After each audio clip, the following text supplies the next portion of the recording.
येत्या 3 जुलै रोजी म्हणजे शुक्रवारी आलेली आहे संकष्टी चतुर्थी.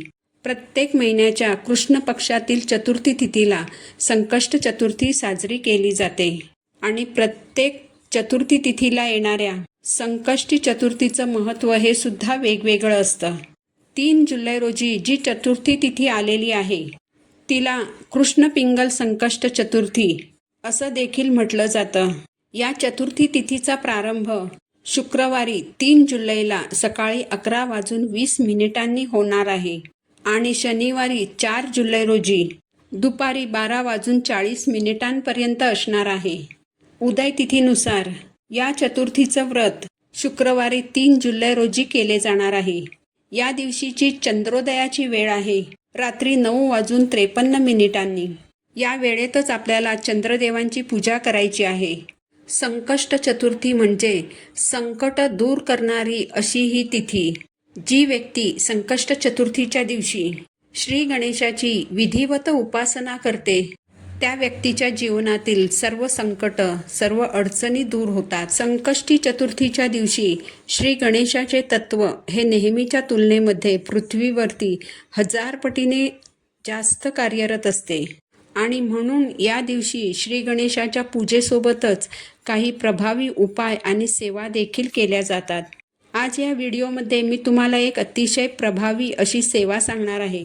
ही सेवा आपल्याला आर्थिक समस्या म्हणजेच पैशांच्या अडचणी दूर करण्यासाठी करायची आहे. तुमच्या घरामध्ये पैसा टिकत नसेल, आजारपणावर किंवा कोर्ट कचेरीवर पैसा व्यर्थ खर्च होत असेल, खर्च भागविण्यासाठी तुम्हाला उधारी किंवा उसनवारी करण्याची वेळ येत असेल, तुमच्यावर कोणत्याही प्रकारचं कर्ज असेल, तुम्ही करत असलेल्या कष्टाचा आणि मेहनतीचा योग्य तो मोबदला तुम्हाला मिळत नसेल, या सर्व समस्यांवर हा अतिशय प्रभावी उपाय मानला जातो. तर शुक्रवारी कृष्ण पिंगल संकष्ट चतुर्थीच्या दिवशी तुम्हाला गणपती बाप्पांसमोर एक दिवा लावायचा आहे आणि बाप्पांच्या समोर एक वस्तू ठेवायची आहे. ही सेवा केल्याने घरातील दारिद्र्य नष्ट होऊन घराची, पतीची आणि मुलांची अगदी भरभरून प्रगती होईल. तर बाप्पांसमोर आपल्याला जो दिवा लावायचा आहे तर तो दिवा कसा लावायचा आहे, दिव्यामध्ये कोणकोणत्या वस्तू टाकायच्या आहेत आणि अशी कोणती वस्तू तुम्हाला गणपती बाप्पांसमोर ठेवायची आहे, कोणत्या वेळेत ठेवायची आहे, याबद्दलची संपूर्ण माहिती आज या व्हिडिओमध्ये मी तुम्हाला सांगणार आहे. त्यामुळे तुम्ही व्हिडिओ शेवटपर्यंत ऐका. चॅनलवर नवीन असाल तर चॅनलला सबस्क्राईब करा आणि असेच माहितीपूर्ण व्हिडिओ पाहण्यासाठी बेल आयकॉनला देखील प्रेस करा. या संकष्ट चतुर्थीच्या दिवशी जो दिवा आपल्याला गणपती बाप्पांसाठी लावायचा आहे तर तो संकष्ट चतुर्थीच्या दिवशी सकाळीच लावायचा आहे आणि जी वस्तू आपल्याला बाप्पांसमोर ठेवायची आहे तर ती सेवा तुम्ही दिवसभरामध्ये कधीही करू शकता. अगदी सकाळपासून ते संध्याकाळपर्यंत जेव्हा कधी तुम्हाला शक्य होईल तेव्हा ही वस्तू तुम्हाला गणपती बाप्पांसमोर ठेवायची आहे. यासाठी संकष्ट चतुर्थीच्या दिवशी तुम्हाला सकाळी लवकर उठायचं आहे. स्नान करून तुमच्या देवघरातील देवांची विधिवत पूजा करायची आहे. देवघरातील गणपती बाप्पांच्या मूर्तीवर पंचामृताने किंवा शुद्ध पाण्याने अभिषेक करायचा आहे. बाप्पांचा फोटो असेल तर तो फोटो स्वच्छ पुसायचा आहे. यानंतर गणपती बाप्पांना हळद कुंकू अर्पण करायचं, जास्वंदाचं फूल आणि दुर्वांची जुडी अर्पण करायची, प्रसाद म्हणून गुळ खोबऱ्याचा नैवेद्य अर्पण करायचा, धूप दीप अगरबत्तीने बाप्पांना ओवाळायचं आहे आणि यानंतर तुम्हाला बाप्पांच्या समोर एक चौमुखी दिवा लावायचा आहे. पूजेमध्ये दिव्याला अतिशय महत्त्वाचे स्थान असते. दिवा हा अज्ञानाचा अंधार दूर करून ज्ञानाचा प्रकाश पसरवण्याचं काम करतो.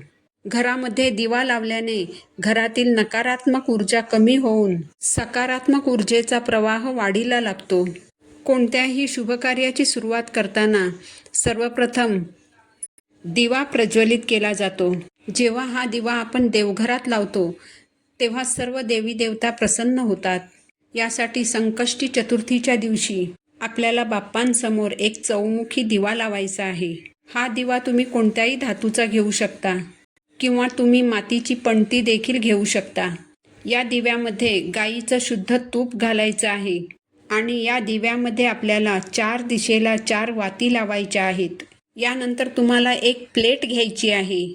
या प्लेटमध्ये तुम्हाला मुठभर मसूर डाळ जी आहे तर ती ठेवायची आहे आणि हा दिवा तुम्हाला त्या मसूर डाळीवरती ठेवायचा आहे. या दिव्यामध्ये तुम्हाला थोडी हळद, थोडी पिवळी मोहरी आणि 2 अखंड लवंगा टाकायच्या आहेत आणि हा दिवा आपल्याला गणपती बाप्पांसमोर ठेवून प्रज्वलित करायचा आहे. यानंतर या दिव्याची आपल्याला पूजा करायची आहे. दिव्याला हळद कुंकू, अक्षदा, फूल अर्पण करायचं आणि धूप दीप अगरबत्तीने ओवाळायचं आहे. यानंतर देवघरासमोर बसून तुम्हाला एक वेळ गणपती अथर्व शीर्षमचं पठण करायचं आहे. याबरोबरच गणपती बाप्पांचा एक अतिशय प्रभावशाली असा मंत्र आहे, मंगलमूर्ते विघ्नहरा दुरितनाशना कृपा करा. या मंत्राचा तुम्हाला 1 माळ जप करायचा आहे. दोन्ही हात जोडून श्री गणेशाला तुमच्या घरातील, तुमच्या जीवनातील ज्या आर्थिक अडचणी आहेत, जी आर्थिक संकट तुमच्यावर आलेली आहेत, तर ती दूर होण्यासाठी अगदी मनोभावे प्रार्थना करायची आहे. मसूर डाळीवरती जेव्हा आपण असा चौमुखी दिवा लावतो तेव्हा 4ही बाजूनी येणारे संकट हे दूर होते आणि आपली 4ही दिशेने भरभरून प्रगती होते. मसूर डाळ जी आहे तर तिला समृद्धीचे प्रतीक मानले जाते. जर संकष्ट चतुर्थीच्या दिवशी आपण दिव्याखाली मसूर डाळ ठेवली तर आपल्या घरात शुभ आणि सकारात्मक ऊर्जा येते, ज्यामुळे आपल्या घरात धनधान्याची वाढ होते. हा दिवा तुम्ही सकाळी लावल्यानंतर रात्री चंद्रोदयापर्यंत चालू ठेवायचा आहे. दुसऱ्या दिवशी ही मसूर डाळ दिव्याखालून काढून घ्यायची. मग ही डाळ तुम्ही पक्ष्यांना खायला घालू शकता. दिव्यातील इतर वस्तू ज्या आहेत त्या तुम्हाला निर्माल्यामध्ये टाकायच्या आहेत. अशा पद्धतीने संकष्ट चतुर्थीच्या दिवशी सकाळी हा दिवा तुम्हाला लावायचा आहे.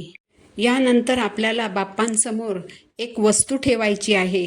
दिवसभरात कधीही तुम्ही ही वस्तू बाप्पांसमोर ठेवली तरी चालेल, परंतु ही वस्तू बाप्पांसमोर ठेवताना बाप्पांसमोर दिवा लावलेला असावा.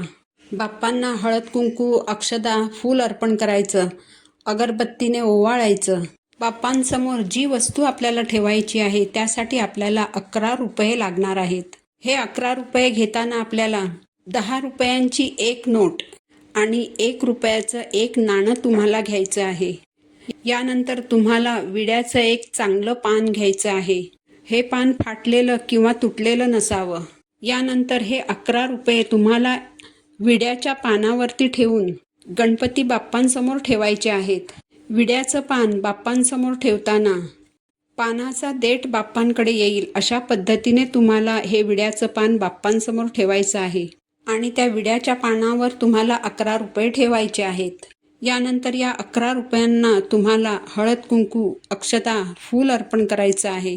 धूप दीप अगरबत्तीने ओवाळायचं आहे आणि देवघरासमोर बसून तुम्हाला एक वेळा गणपती अथर्व शीर्षमचं पठण करायचं आहे. याचबरोबर तुम्हाला 108 वेळा ओम गम गणपतये नमः या मंत्राचा जप करायचा आहे. यानंतर दोन्ही हात जोडून तुमच्या घरातील, तुमच्या आयुष्यातील ज्या काही पैशाच्या अडचणी असतील, तुमच्या ज्या काही आर्थिक समस्या असतील, त्या दूर होण्यासाठी श्री गणेशाला मनोभावे प्रार्थना करायची आहे. दुसऱ्या दिवशी सकाळी स्नान केल्यानंतर बाप्पांसमोर ठेवलेले 11 रुपये तुम्ही उचलून घ्यायचे आहेत. त्यातील 1 रुपयाचं जे नाणं आहे ते तुम्हाला तुमच्या पर्समध्ये ठेवायचं आहे किंवा हे नाणं तुम्ही तुमच्या तिजोरीमध्ये देखील ठेवू शकता. हे नाणं तुम्हाला कधीही खर्च करायचं नाही.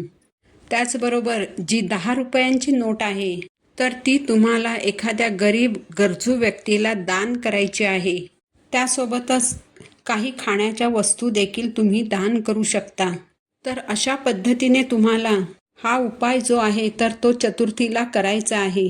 संकष्ट चतुर्थीच्या दिवशी सकाळी तुम्हाला बाप्पांसमोर चौमुखी दिवा लावायचा आहे आणि दिवसभरात कधीही बाप्पांसमोर 11 रुपये ठेवायचे आहेत आणि यासोबतच सांगितलेल्या सेवासुद्धा करायच्या आहेत.